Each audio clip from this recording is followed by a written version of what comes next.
ये बात 28 दिसंबर 2025 की रात की है दोस्तों। एक रजनी नाम की महिला अपने 2 बच्चों के साथ सो रही होती है। बच्चे बहुत छोटे थे, 2 साल 6 साल। अब अचानक से क्या होता है, रजनी को एक बहुत ही अजीब सा सपना आता है और जब उसे सपना आता है तो उसकी आंखें खुल जाती हैं और उसकी चीख निकल जाती है। जब उसकी चीख निकलती है तो 2 बच्चे जो उसकी बगल में सो रहे थे वो भी जाग जाते हैं और वो जोर जोर से रोने लग जाते हैं। अब बच्चों की आवाज़ रजनी की सास ससुर तक पहुंच जाती है। अब सास रजनी के पास आती है, उससे पूछती है कि बहू क्या हुआ, बच्चे क्यों रो रहे हैं और तेरी भी चीखने की आवाज़ आई थी। तो वो बताती है कि सासू माँ, मुझे एक अजीब सा सपना आया था जिसकी वजह से मेरी आंखें खुल गई और मेरी चीख निकल गई। तो सास उसे समझाती है कि बेटा सपना ही था, कोई दिक्कत वाली बात नहीं है, तुम ऐसा करो सो जाओ। अब बहू सो जाती है। अब अगले दिन की सुबह होती है और सुबह जब बहू जागती है तो दोस्तों उसकी तबीयत खराब होने लगती है और भरी सर्दी में उसके चेहरे पे पसीना आ रहा होता है और जब वो अपनी जबान खोलती है तो उसके मुंह में से किसी महिला की नहीं बल्कि एक आदमी की आवाज़ निकल रही होती है।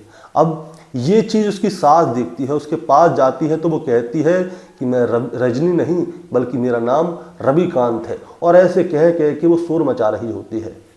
अब उसकी आवाज़ें घर के बाहर तक जाती हैं, अड़ोसी पड़ोसी सुनते हैं कि क्या हुआ।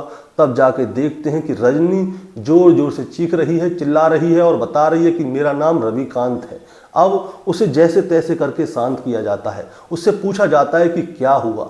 तब जाके वो कहती है कि पहले मुझे पानी पिलाओ, उसके बाद मैं आपको सारी बात बताऊंगी। अब उसे पानी पिलाया जाता है, उसे शांत किया जाता है। अब उसकी आवाज़ पहले की तरह महिलाओं जैसी ही हो जाती है। अब उससे पूछा जाता है कि क्या हुआ। तब जाके वो कहती है कि मुझे सपना आया है कि मेरा पति जो रविकांत है उसकी हत्या हमारे घर से 30 किलोमीटर दूर जो शेरगढ़ का किला है उसके ऊपर पत्थरों से पीट पीट के कर दी गई है और उसकी लाश वहीं पे पड़ी हुई है। अब जैसे ही ये वाली बात सामने आती है तो घर वाले घबरा जाते हैं। अब एक गाड़ी का इंतज़ाम किया जाता है, गाड़ी में बहू को बैठाया जाता है और शेरगढ़ के किले पे लेके जाया जाता है। वहाँ पे ढूंढा जाता है कि कहाँ पे उसका पति की लाश पड़ी हुई है। बहू आगे आगे चल रही होती है, तभी जाके वो इशारा करती है कि इस तरफ मेरे पति की लाश पड़ी होगी। अब वहाँ पे जाके ढूंढा जाता है तो वहाँ पे एक पत्थर मिलता है और उस पत्थर के ऊपर खून के धब्बे लगे होते हैं। अब खून के धब्बों को देखकर लोगों को ये यकीन हो जाता है कि बहू को सच्चा सपना आया था कि उसके पति की हत्या यहीं पे की गई है। अब उसके पति को ढूंढा जाता है तो वहाँ पे छोटी सी एक खाई होती है, लगभग 50 फीट नीचे उसके पति की लाश भी मिल जाती है। और जैसे ही लाश मिलती है तो सभी लोग सोचने पर मजबूर हो जाते हैं कि जो बहू का जो पति है रविकांत, वो अपनी पत्नी के शरीर में आके अपनी लाश का पता बता के कैसे जा सकता है। दोस्तों यही सोचने वाली बात थी कि आखिर जो पत्नी है उसके अंदर पति की आत्मा कैसे आई और एग्जैक्ट जगह कैसे बताई, यही सोचने वाली बात थी। और आज की कहानी इसी के ऊपर है कि आखिर पत्नी के अंदर पति की आत्मा कैसे आ गई और वो हत्या किसने की थी। दोस्तों कहानी शुरू करूंगा उससे पहले मैं बस आपसे यही कहना चाहूँगा कि अगर आप मेरे चैनल पर नए हैं तो चैनल को जल्दी से सब्सक्राइब कर दीजिएगा ताकि रोजाना रात को 8 बजे मैं आपके लिए एक सच्ची घटना की कहानी लेकर आ सकूं। नमस्कार दोस्तों, मैं गौरव शर्मा और आप देख रहे हैं गौरव शर्मा सफ़र।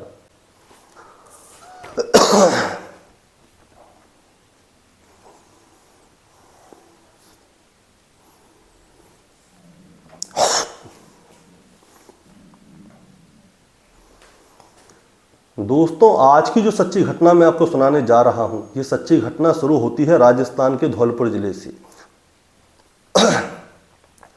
दोस्तों आज की जो सच्ची घटना मैं आपको सुनाने जा रहा हूं, ये सच्ची घटना शुरू होती है राजस्थान के धौलपुर जिले से। और धौलपुर की जिला अदालत के अंदर रजनी नाम की एक महिला होती है जिसकी उम्र 30 साल के आसपास होती है। वो जोर जोर से रो रही होती है। उसे पुलिस वाली महिलाओं ने पकड़ा हुआ होता है और वो अपना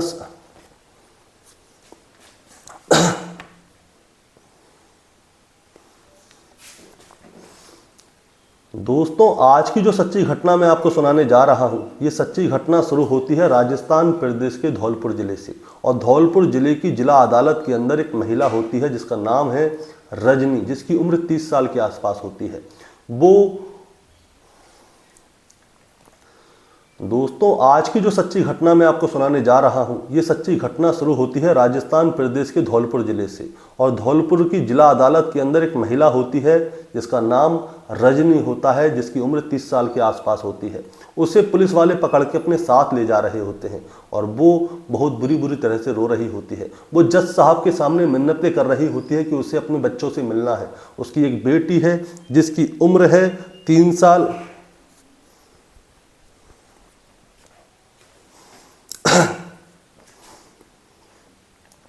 दोस्तों आज की जो सच्ची घटना मैं आपको सुनाने जा रहा हूं, ये सच्ची घटना शुरू होती है राजस्थान प्रदेश के धौलपुर जिले से। और धौलपुर की जिला अदालत के अंदर एक महिला होती है जिसका नाम रजनी है और उसकी उम्र 30 साल के आसपास है। उसे पुलिस वाली महिलाएं अपने साथ पकड़ के ले जा रही होती हैं। तब वो महिला जोर जोर से रो रही होती है, चीख रही होती है। वो कहती है जज साहब से कि जज साहब मुझे अपने बच्चों से मिलने दीजिए, जज साहब मुझे अपने बच्चों से मिलने दीजिए, पता नहीं कब मैं अपने बच्चों से मिल पाऊंगी। दरअसल इसके 2 बच्चे हैं, एक बेटा और एक बेटी। बेटे का नाम है आरब जिसकी उम्र है 3 साल और बेटी का नाम है खुशी जिसकी उम्र है 6 साल। लेकिन दोस्तों अदालत ने थोड़ी देर पहले ही रजनी को सजा सुनाई है और आदेश दिया है कि रजनी को भरतपुर जेल में शिफ्ट कर दिया जाए। अब रजनी जेल में जा रही है, उसको आखिरी इच्छा है कि मैं अपने बच्चों से एक बार तो मिल लूं। अब वो सबके सामने हाथ जोड़ रही होती है, सर पीट रही होती है कि कैसे भी करके मुझे अपने दोनों बच्चों से मिलने न दिया जाए। उसको जिस पुलिस वाले ने पकड़ा हुआ था वो भी बेचारी सोच रही थी कि क्या किया जाए। अब उसके ससुराल पक्ष के लोग भी सामने खड़े हुए थे, उसके दोनों बच्चे भी सामने खड़े हुए थे। वो सबके सामने हाथ जोड़ती है, नाक रगड़ती है और कहती है कि मुझे बस एक बार अपने दोनों बच्चों से मिलने न दिया जाए। अब सबकी आंखें पसीज रही होती हैं कि एक माँ अपने दोनों बच्चों से मिलने के लिए मिन्नतें कर रही है। अब जो ससुराल पक्ष के लोग हैं वो भी, उनके मन में भी रहम आ जाता है, इसीलिए दोनों बच्चों को छोड़ देते हैं और फिर दोनों बच्चे अपनी माँ के गले से लग जाते हैं और माँ और दोनों बच्चे अदालत के अंदर ही फूट फूट के रोने लगते हैं। और जब ये वाला दृश्य वहाँ पे चल रहा होता है तो वहाँ पे खड़े सभी लोग ये देख रहे होते हैं कि माँ की ऐसी करतूत की वजह से माँ को जेल में जाना पड़ रहा है और उसके दोनों बच्चे आज से अनाथ हो गए हैं। अब दोस्तों आखिर ऐसा क्या हुआ होगा कि इस महिला को अब जेल में जाना पड़ रहा है? आज की कहानी अब शुरू होती है। दरअसल ये कहानी शुरू होती है जून 2025 से। जून 2025 में क्या होता है, सोवरन सिंह ठाकुर का इकलौता बेटा है रविकांत ठाकुर और उनकी 4 बेटियां हैं, यानी कि 4 बहनों में अकेला भाई है। और ये लोग जो है राजस्थान के जिला धौलपुर के सोपू थाना क्षेत्र के अंतर्गत एक गांव आता है जिसका नाम है दुनारी गांव, यहाँ के रहने वाले हैं। रविकांत ठाकुर जो है वो बेंगलोर में काम करता है, यानी कि अपने घर से 1907 किलोमीटर दूर वो काम करता है और वो पत्थर का बहुत अच्छा कारीगर है। और ये जो है अपने घर पे आया हुआ था। अब इसे बेंगलोर जाना था और जब इसे बेंगलोर जाना था तो इसकी पत्नी इससे कहती है कि आपको रेलवे स्टेशन छोड़ने मैं भी आपके साथ चलूंगी। अब वो कहता है कि चलना चाहते हो तो चलो, कोई दिक्कत नहीं है। इसके बाद इसके जो 2 छोटे छोटे बच्चे हैं वो भी कहते हैं कि पापा आपको छोड़ने हम भी चलेंगे। पत्नी और बच्चे उसको स्टेशन तक छोड़ने के लिए जा रहे थे। बाप बहुत खुश होता है रविकांत, वो कहता है कि ठीक है भैया तुम मुझे छोड़ाओ, वहां से आ जाना वापस। अब उसकी पत्नी रजनी और उसके दोनों छोटे छोटे बच्चे अपने बाप को छोड़ने के लिए धौलपुर रेलवे स्टेशन तक जाते हैं। वहां पे वो उसे रेल में बैठा के वापस आ रहे होते हैं तो वहां पे देखते हैं कि ऑटो खड़ा होता है। उस ऑटो में बैठ के रजनी उसके दोनों बच्चे गांव की ओर आने लगते हैं और बच्चे जो है खेलते हुए आ रहे थे। ऑटो में बैठा हुआ ड्राइवर यही देख रहा था कि माँ अपने दोनों बच्चों के साथ खेल रही है। अब वो उन्हें उनके घर पे छोड़ता है और फिर वापस आ जाता है। अब थोड़े दिन बाद क्या होता है दोस्तों, रजनी को जो है बाजार जाना था कोई सामान लेने के लिए, 10-12 दिन के बाद की बात है। अब रजनी सामान लेने के लिए जब जाती है तो बस स्टैंड के पास में वो ऑटो करती है और ऑटो में जब बैठती है तो वही ऑटो वाला होता है जो उसे रेलवे स्टेशन से लेके आया था। तो रजनी उसे देखते ही पहचान जाती है, अरे भैया आप तो वही हो ना जो हमें रेलवे स्टेशन से लेके आए थे। वो कहता है कि हाँ मैं वही हूँ, मैं जो आपको रेलवे स्टेशन से लेके आया था। तो वो कहती है आप यहाँ पे क्या कर रहे हो? तो ये कहता है कि भाई मेरा तो काम ही ये है, मेरे को तो सवारियाँ छोड़नी यहाँ से वहाँ, तो मैं तो सारा दिन घूमता ही रहता हूँ। अब रजनी इसके ऑटो में बैठ जाती है और बैठने के बाद ये ऑटो से उसे घर तक छोड़ने के लिए जाता है और रास्ते में चलते चलते क्या है इन ऑटो वाले की और रजनी की बातचीत शुरू हो जाती है। अब इन दोनों के बीच में जब बातचीत शुरू हो जाती है तो रजनी उससे नाम पूछती है कि तुम्हारा नाम क्या है? तो वो लड़का बताता है कि मेरा नाम शाहरुख है। अब इन दोनों के बीच में क्या है, दोस्ती सी हो जाती है और रास्ते भर ऐसे ही बात करते करते जाते हैं। अब ऑटो वाला रजनी को उसके घर पे छोड़ देता है। अब थोड़े दिन बाद क्या होता है, रजनी किसी और काम से जाती है तो पता चलता है कि यही ऑटो वाला रजनी को तीसरी बार भी मिल जाता है। अब इन दोनों के बीच में बातें होना शुरू हो जाती हैं। बातें होते होते इन दोनों के फ़ोन नंबर एक्सचेंज हो जाते हैं और फ़ोन नंबर एक्सचेंज होने के बाद ये क्या करता है, रजनी को इसके घर पे छोड़ देता है। अब ये दोनों फ़ोन पे लंबे लंबे समय तक बातें किया करते थे, यानी कि अब रजनी और शाहरुख के बीच में, जो कि ऑटो वाला है, इन दोनों के बीच में प्यार पनपने लग गया था। और रजनी क्या करती थी, बाजार के बहाने अपने घर से निकलती थी और शाहरुख से मिलने जाती थी। वो इसे अपने ऑटो में बैठाता था और वहाँ से 30 किलोमीटर दूर शेरगढ़ का किला है धौलपुर में, वहाँ पे ले जाता था। एक सुनसान सी जगह थी, वहाँ पे ये दोनों जाके मिलते थे, वहीं पे बतियाते थे और जो भी करना था वो करते थे सारी चीज़ें। उसके बाद ये वापस आके रजनी को घर पे छोड़ दिया करता था। अब रजनी जो है वो शाहरुख के प्यार में इतनी पागल हो जाती है कि वो कहती है कि मुझे अपने पति के साथ नहीं रहना, मुझे तो तुम्हारे साथ ही रहना है। अब शाहरुख कहता है कि तुम्हारा पति तो पहले ही बाहर काम करता है, तुम्हें जब भी मिलना हो मेरे पास आ जाओ, मेरे को फ़ोन कर दो, मैं तुम्हें ले आया करूँगा, यहाँ पे मिल लिया करेंगे, और तुम्हें ज़्यादा परेशानी है तो मैं तुम्हारे घर पे आ जाया करूँगा। रजनी कहती है नहीं, मुझे तो परमानेंट तुम्हारे पास ही रहना है, इसके लिए क्या करना होगा अब तुम बताओ।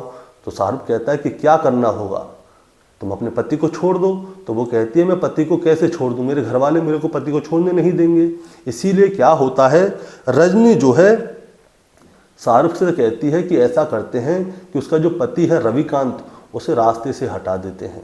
अब शाहरुख कहता है कि यार तेरे पति को रास्ते से कैसे हटाएंगे। रजनी कहती है अब वो तो तुम जानो कैसे हटाना है कैसे नहीं हटाना, वो तुम्हारी मर्जी है, तुम्हें हटाना है कि नहीं हटाना। अगर तुम रविकांत को नहीं मारोगे तो मैं आत्महत्या करके मर जाऊंगी, क्योंकि मुझे अब तुम्हारे साथ रहना है, ना कि रविकांत के साथ। अब शाहरुख भी बेचारा परेशान। शाहरुख कहता है कि ठीक है भाई, तुम चाहती हो कि तुम्हारे पति को रास्ते से हटाना है, मैं हटा दूंगा, लेकिन आखिरी बार मैं पूछ रहा हूँ, तुम्हारे पति को मारना है या जिंदा छोड़ना है, तुम देख लो, फाइनल कर लो, क्योंकि बाद में मेरे से ये मत कहना कि तुमने मेरे पति को मार दिया, तुम कह रही हो इसीलिए मैं तैयार हो रहा हूँ। तो रजनी कहती है कि हाँ तुम मेरे पति को मार दो। अब इसके बाद क्या होता है, जो रजनी है वो अपने पति रविकांत को फ़ोन करती है, उससे पूछती है कि आप कब आ रहे हो। तो रविकांत कहता है कि यहाँ पे काम बहुत ज़्यादा है इसीलिए मैं आ नहीं पा रहा। तो रजनी कहती है कि 7 महीने हो गए आपको, आप वहीं पे रहते हो, मैं यहाँ पे अकेली रहती हूँ, आपकी बड़ी याद आती है। तो रविकांत कहता है कि तुम जब कहो जब आ जाऊँ, लेकिन ठेकेदार मुझे आने नहीं देगा। अब रजनी कहती है ठेकेदार से बात कराओ। तो रविकांत क्या करता है, अपने ठेकेदार से बात करा देता है। पत्नी ठेकेदार से कहती है कि आप आने क्यों नहीं देते, 7 महीने हो गए, फलान हो गया ढिकान हो गया। वो मजाक में ठेकेदार से कहती है कि इनको भेज दो थोड़े दिन के लिए। तो ठेकेदार क्या है, रविकांत को भेज देता है। रविकांत 26 दिसंबर 2025 को अपने गांव आता है धौलपुर। अब होता क्या है, जब वो रेलवे स्टेशन पे आता है तो उससे पहले ही रजनी ने जो है शाहरुख के बारे में रविकांत को बता दिया था कि वहाँ पे मेरे एक जानने वाला ऑटो वाला है, वो आपको मिलेगा और वो जो है आपको सीधे घर पे छोड़ देगा, आपको ऑटो पकड़ने की कोई ज़रूरत नहीं है। और जो शाहरुख है ऑटो वाला, उसको अपने पति की सारी कमजोरियाँ पहले से ही बता दी कि मेरे पति को जो है शराब पीने की आदत है, मेरे पति को बियर पीने की बहुत आदत है, अगर तुम उन्हें पिलाओगे तो तैयार हो जाएंगे। अब रविकांत रेलवे स्टेशन पर उतरता है और सामने उसे शाहरुख खड़ा हुआ मिल जाता है। वो शाहरुख के पास जाता है कि भाई तुम्हारा नाम शाहरुख है, वो कहता है हाँ। तो शाहरुख क्या करता है, उसे अपने साथ ऑटो में बैठा लेता है।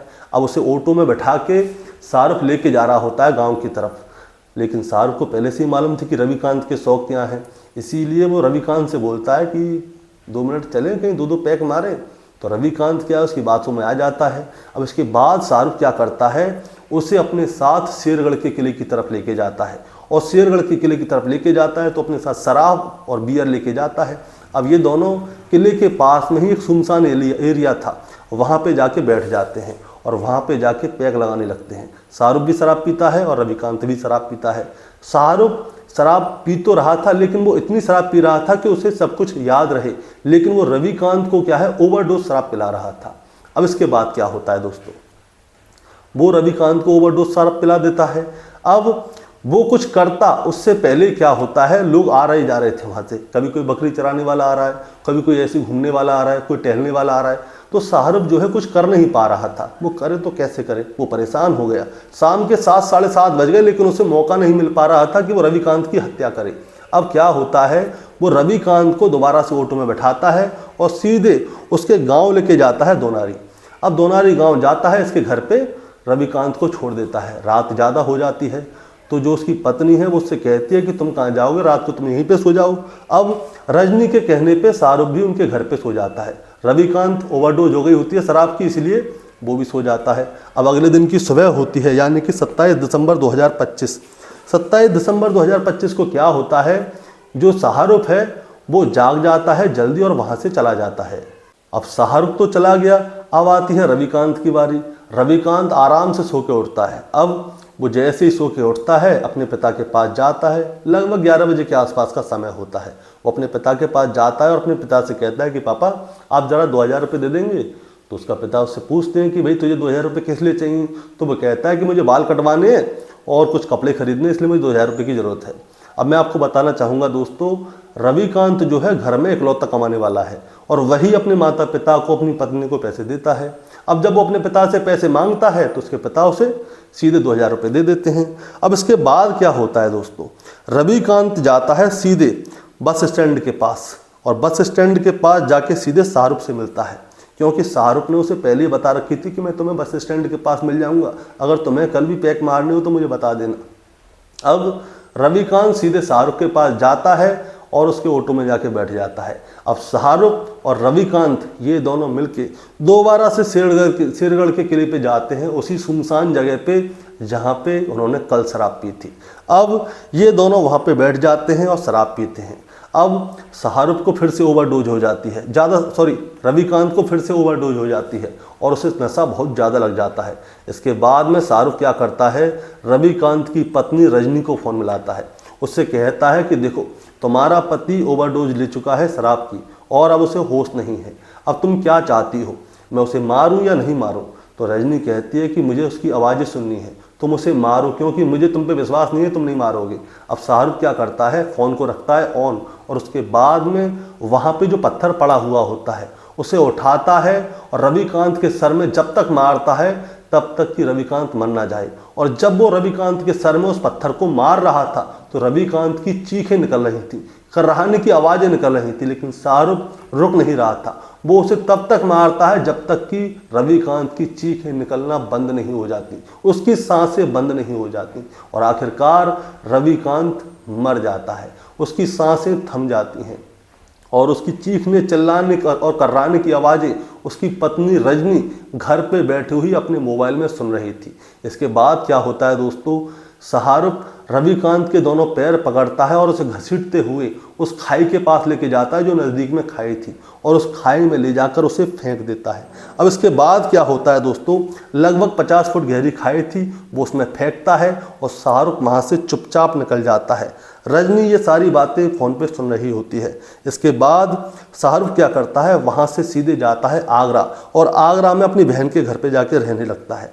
अब शाहरुख समझता है कि शायद अब वो किसी के हाथ लगेगा नहीं, लेकिन जो उसकी पत्नी है रजनी, उसने वो सारी आवाज़ें सुनी थी और वो सारी आवाज़ें जो हैं उसके दिमाग के अंदर घर कर गई थी। अब जब रजनी रात को सोती है तो उसको अपने पति की आवाज़ें आती हैं, चीखने की, चिल्लाने की, कर्राने की, क्योंकि उसके पति को शाहरुख जब मार रहा था तो उसने वो सारी आवाज़ें सुनी थी। अब दोस्तों होता क्या है, 27 तारीख की रात का समय हो जाता है, लेकिन रविकांत अब तक घर पे नहीं आया था, इसलिए परिवार के लोग बहुत ज़्यादा परेशान हो जाते हैं। फ़ोन करते हैं तो फ़ोन लगता नहीं है, स्विच ऑफ है। अब भाई बात हुई तो हुई क्या, इसीलिए क्या होता है, जो रविकांत का जो भाई है, चचेरा भाई, उसका इंतज़ार करता है, परिवार वाले भी इंतज़ार करते हैं, लेकिन रात को वो आता नहीं है। इसके बाद तारीख आती है 28 दिसंबर 2025। 28 दिसंबर 2025 की सुबह रविकांत का चचेरा भाई जाता है सीधे नज़दीकी पुलिस स्टेशन और वहाँ पे जाके बताता है कि मेरा भाई, मेरे ताऊ जी का लड़का जिसका नाम रविकांत है, उम्र 34 साल के आसपास है, वो बेंगलोर में काम करता है, कल परसों ही आया था, लेकिन कल शाम से वो अचानक से गायब हो गया है, मोबाइल स्विच ऑफ है। साहब कैसे भी करके आप उसे ढूंढ दीजिए। इसके बाद दोस्तों उसकी गुमशुदगी की रिपोर्ट लिखी जाती है, लेकिन मैं आपको बताना चाहता हूँ गुमशुदगी की रिपोर्ट पे पुलिस ज़्यादा ध्यान देती नहीं है, क्योंकि उन्हें पता 90% लोग तो वापस आ जाते हैं, कुछ लोग भाग जाते हैं। आदमी कहाँ जाएगा, शराब पिए कहीं बेहोश हो जाएगा, नॉर्मल चीज़ है, इसलिए उसकी रिपोर्ट तो लिख लेते हैं, उससे कह देते हैं कि हम तुम्हारे भाई को ढूंढ देंगे। लेकिन क्या होता है दोस्तों, तारीख आती है 28 दिसंबर 2025। रजनी रात को अपने दोनों बच्चों के साथ सोती है। अब जब वो सोती है तो उसके दिमाग में बार बार उसके पति रविकांत की चीख चिल्लाने की आवाज़ें आती हैं, इसीलिए उसको रात को नींद नहीं आती, वो जाग जाती है। उसकी सास उससे कहती है, बेटा सपना ही तो है, कोई दिक्कत नहीं, तू सो जा। लेकिन उसके अगले दिन क्या होता है, जब रजनी सुबह जागती है तो वो अपने मुंह से आदमी की आवाज़ निकालने का बहाना लगाती है और एक बनावटी आवाज़ निकालती है, जैसे कि कोई आदमी बोल रहा है, और फिर बोलती है कि मेरे पति की हत्या कर दी गई है, उसे शेरगढ़ के किले के पास पत्थरों से पीट पीट के मार के फेंक दिया गया है। अब गाड़ी का इंतज़ाम किया जाता है, उस जगह पे जाती है पुलिस, वहाँ पे एक पत्थर मिलता है जिस पे खून के धब्बे होते हैं, और फिर जब वहाँ पे अच्छी तरह से सर्च किया जाता है तो उसके पति रविकांत की लाश वहीं पे एक 50 फीट गहरी खाई होती है, उसके अंदर पाती है। अब जब लाश पा जाती है दोस्तों, वहीं से पुलिस को जो है रजनी के ऊपर शक हो जाता है, क्योंकि कोई भी आदमी इतना करेक्ट कैसे बता सकता है कि किसी की हत्या की गई है और लाश इस जगह पर पड़ी हुई है। इसीलिए पुलिस को रजनी के ऊपर हो जाता है शक, और जब पुलिस को रजनी के ऊपर शक हो जाता है तो पुलिस वाले क्या करते हैं, सबसे पहले रजनी के मोबाइल की सीडीआर निकलवाते हैं, वो किस किस से बात करती है, कितनी कितनी देर बात करती है, और जिस समय पे उसके पति की हत्या हुई थी उस समय पे उन लोगों के मोबाइल कहाँ थे। तब जाके एक नाम सामने आता है और वो नाम होता है शाहरुख का। अब पुलिस सीधे जाती है शाहरुख के पास, शाहरुख को गिरफ्तार कर लेती है। शाहरुख को गिरफ्तार करने के बाद जो पत्नी है रजनी, उसको भी गिरफ्तार कर लिया जाता है। शाहरुख और रजनी पूरी कहानी बताते हैं कि ये दोनों कैसे मिले, इन दोनों के बीच में प्यार कैसे पनपा, और रजनी के कहने की वजह से ही शाहरुख ने रजनी के पति रविकांत की हत्या कैसे कैसे की। अब इसके बाद इन लोगों को सज़ा सुनाई जाती है, और जब महिला को सज़ा सुनाई जाती है तो कहा जाता है कि इसको भरतपुर जेल में शिफ्ट कर दिया जाए। अब जब वो भरतपुर जेल में जा रही थी तो वो जज साहब के सामने माथा रगड़ रगड़ के रो रही थी, सबके सामने हाथ जोड़ जोड़ के विनती कर रही थी कि आखिरी बार मुझे अपने बच्चों से मिल लेने दो। शायद रजनी को अपने मन में पति की हत्या करने का पछतावा हुआ होगा, क्योंकि उसके कान में, उसके दिमाग में हर समय उसके पति के चीखने चिल्लाने की आवाज़ें आ रही थी, इसीलिए वो अदालत के अंदर रो रही थी। और जब वो अपने बच्चों से गले मिल रही थी उस समय पे दोनों बच्चों को गले से लगा के वो इतनी जोर से रो रही थी कि वहाँ पे खड़े हुए लोगों की आंखों में भी आंसू होंगे कि एक महिला ने अपनी आशिकी के चक्कर में अपने पति की हत्या करवा दी और जो 2 बच्चे हैं उनको अनाथ करवा दिया। दोस्तों शाहरुख और रजनी ये दोनों जेल चले गए हैं, लेकिन इन दोनों के चक्कर में जो रविकांत है, जिसका कोई लेना देना नहीं था, उसकी हत्या कर दी गई। 2 बच्चे हैं मासूम, एक 3 साल का, एक 6 साल की। इन दोनों की क्या गलती थी, इनका पूरा जीवन खराब हो गया, ये दोनों अनाथ हो गए हैं। और जो बूढ़े माँ बाप हैं, जो कि इकलौता बेटा था उनका, वो बूढ़े माँ बाप अपना बुढ़ापा कैसे काटेंगे। दोस्तों ये सोचने वाली बात है। इंसान क्या करता है, अपने मज़े के चक्कर में कुछ सोचता तो है नहीं, कुछ भी कर गुजरता है। आज बूढ़े माँ बाप, दोनों बच्चे अनाथ, और खुद की ज़िंदगी भर के लिए वो सलाखों के पीछे रहेगी। दोस्तों इस कहानी को सुनाने का मतलब आपको परेशान करना या विचलित करना बिल्कुल नहीं है, बस आपको बताना है और जताना है कि रजनी ने अपनी आशिकी के चक्कर में अपने पति की हत्या कर दी, ये बहुत गलत किया। अब दोनों बच्चे जो हैं वो अनाथ हो गए हैं, लेकिन अब बताया जा रहा है कि दोनों बच्चों की कस्टडी जो है उसकी दादी दादा ने ले ली है। बताया ये भी जा रहा है कि उनकी 4 बुआएं हैं, वो संभाल लेंगी। लेकिन एक बात मैं आपको बताता हूँ, जो प्यार माँ बाप अपने बच्चों को दे सकते हैं, जिस तरह से माँ बाप अपने बच्चों को पालते हैं, उस तरह से कभी कोई नहीं पालता। लेकिन अब इन दोनों बच्चों के माँ बाप है ही नहीं। पिता की हत्या कर दी गई और माँ जिंदगी भर सलाखों के पीछे सड़ेगी। दादी दादा बहुत ज़्यादा बूढ़े हैं, अब क्या होगा। एक महिला ने कुछ भी नहीं सोचा। दोस्तों आपका क्या कहना है इस कहानी के बारे में, आप जरा हमें कमेंट में बताएं। चैनल पे नए हैं तो सब्सक्राइब करके जाएं, ताकि रोजाना रात को 8 बजे मैं आपके लिए एक सच्ची घटना की कहानी लेकर आ सकूं। नमस्कार।